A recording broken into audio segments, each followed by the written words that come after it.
Tomai, esi girdėjęs, kad žmonės, kai nori pasistatyti terasų savo kiem, jie negali išsibetonuoti pamatų arba tiesiog nenori. Ir pasirenk vietoj tą naudoti šalygatvę plytelis. Tai čia gera opcija, ar galėtume pasirinkti kažkų praktiškesnę? Yra vienas iš variantų - šaligatvinė plytelė arba yra Fast Shifter atraminis padas. Nu, tai pirmas palaikyk. Lengva. Lengva. Tai pirmas privalumas, kad jeigu šaligatvinė plytelė vienas sveria 15 kg ir tau reikia 20-30 jų, tai tu su automobiliu jau negali pats to transportuoti. Tau reikia užsakyti transportą, derinti laiką, būti vietoj priimti, o šitas atraminis padas yra labai lengvas, susimauna vienas su kitu, neužėm daug vietos ir gali tau tiesiog atsiųsti užtakius internetą.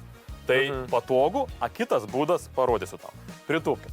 Va, yra kaip jis pagamintas, kad turi specialias vietas įstatyti lagiai. Tai tu gali ir įstatyti lagę, ir mediniai yra vietos, ir metaliniai specialiai 40 mm arba 45, tai čia vienas būdas, kad gali tiesiai įstatyti į pas tave lygų, arba gali vidurį statyti piedestalą ir tada su piedestalu reguliuoti su aukštį, jeigu tau reikia susiniveliuoti. O tai kaip su drenažu? Tai yra drenavimo skylės padarytos, yra per centrą, yra visur kampuose, tai tikrai ta pelkė čia nesusikaups, išbėgs vanduo, o kitoj pusėje vėlgi yra speciali konstrukcija, kad tai nesusikauptų nei ten drėgmė, nei kažkokias gruntas prilystų. Prisitvirtinti? Jo, prisitvirtinti. Bandom. Nereiks galėt pirkti tos gėgnės paskiau.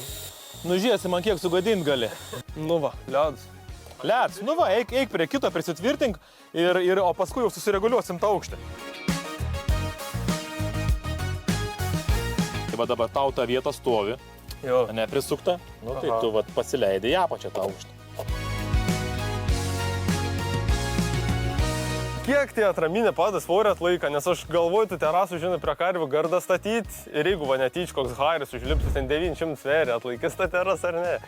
Supratau, jei tu žadi karvės kviestis kavos, tai pastoja biški išskirtinis variantas. Standartas yra, kad viena taškinė atrama turi laikyti 300-400 kg. Tai šitie atraminiai padai ir testai su jais rodo tarp 800 kg ir tonos, kad tokį taškinį krūvį turi laikyti. Pasiskirčius visam svoriui, man atrodo, kad su hariu atsigersit kavos, bet jeigu haris dar draugelių pasikvies, tada nerekomenduoju. Tikiuosi, kad atlaikys tie atraminė padai mano bulių harį. Atlaikys harį, sėkmės, jei ką skambink, pakonsultuosim.